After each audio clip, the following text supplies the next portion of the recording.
Hi there. My name is Ophelia Everfall, and I am the creator of a platform where I share writing and um, audios and videos and my creative process and my spiritual, theological, philosophical, um, societal, cultural criticisms and whatever else I'm feeling the urge to do, called Of Darkness and Light. You can find it at daphnecarito.com for now.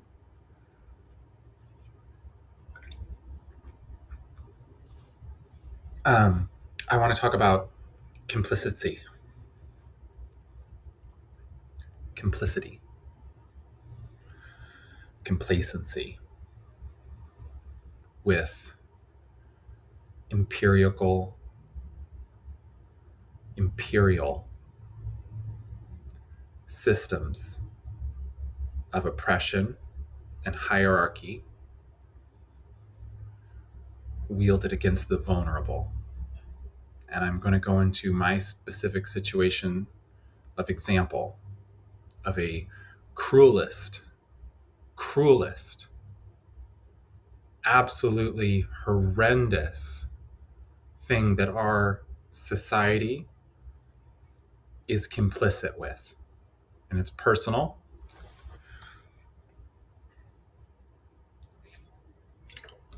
but it is what it is. I have been sick. Um, I messed myself up. I went through a handful of emotionally abusive relationships. Um, I coped through a most stressful time with a tea that messed my head up from an herbal shop. I just got too much, and then I ordered some online, and it's Blue Lotus tea. Please be very careful if you drink that at all.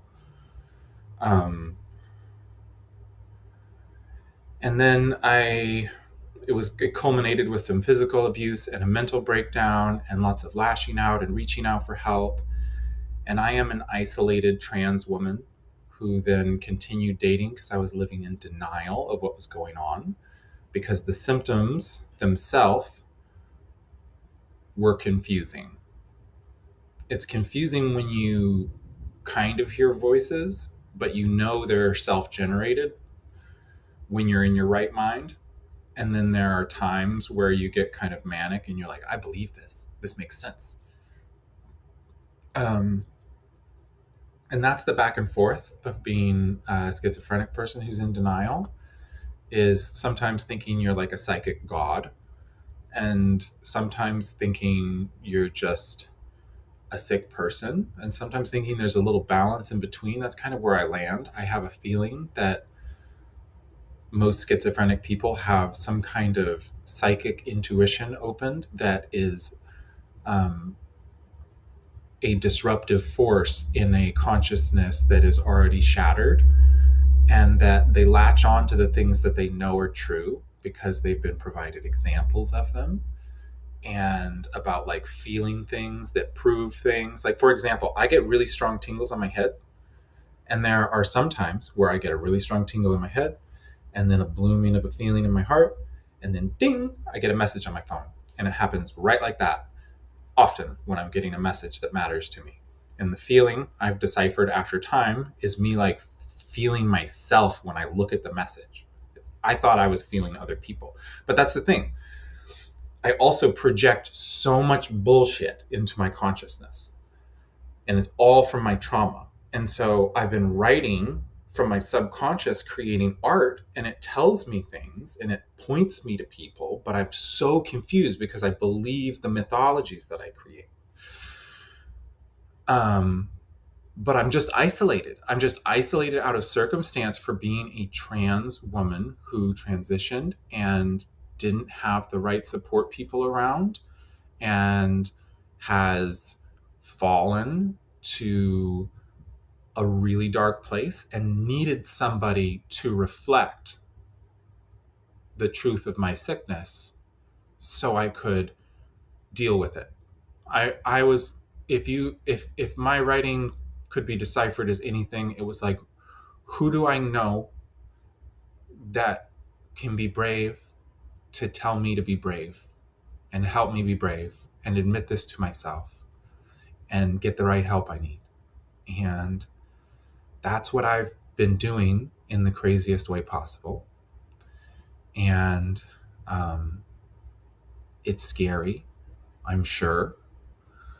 But the person I was focused on most was somebody who I had the most unhealed, unresolved trauma with in my heart. And it just became about them so much. It was about a lot of people.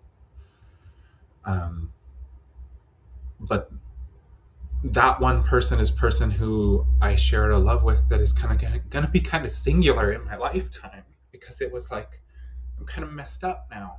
It's going to be hard for me to find love, right? And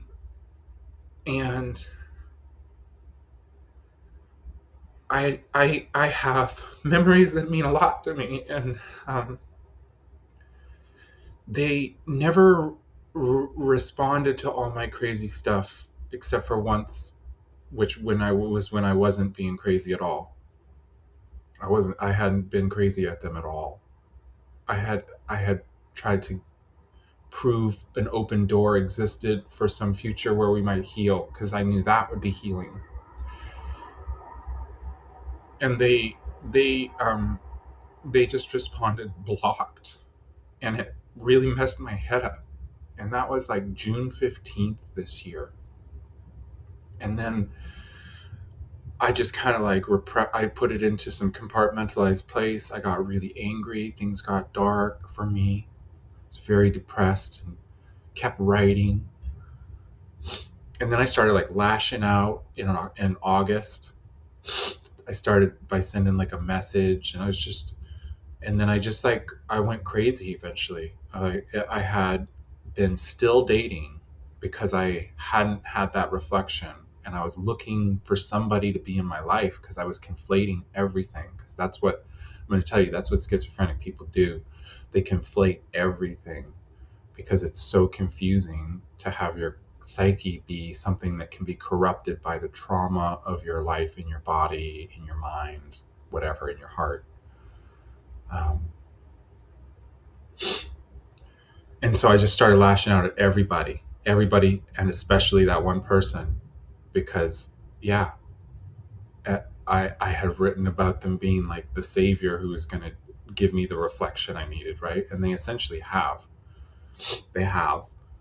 But it was by delivering a packet of restraining order harassment stuff to my door. And it's like you look through it, and it's like I need help. It's like I need help. It's like it's really sad that that's been submitted. And I can understand how there might be thoughts of like, wow, this person's really sick. I don't want to talk to them, because then they're never gonna like it's just gonna be a thing forever. But that's not the case, dude. I was just looking for somebody to help me, and I had nobody to help me. And so this person who had shared memories with me that meant the most to me, that I just, no matter what they meant to them,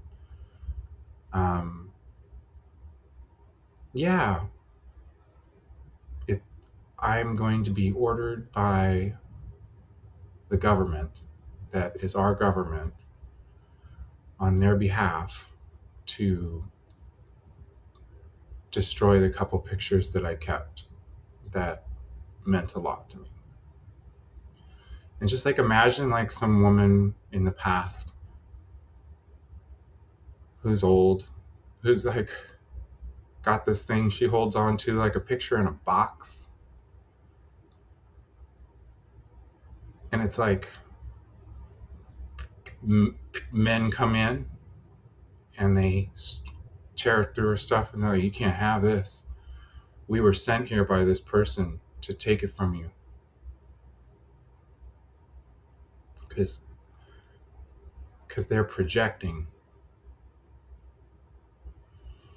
and we support them over you because this is the best thing we have to offer as a society over peer mediation, is to make one person a victimizer and the other person a victim.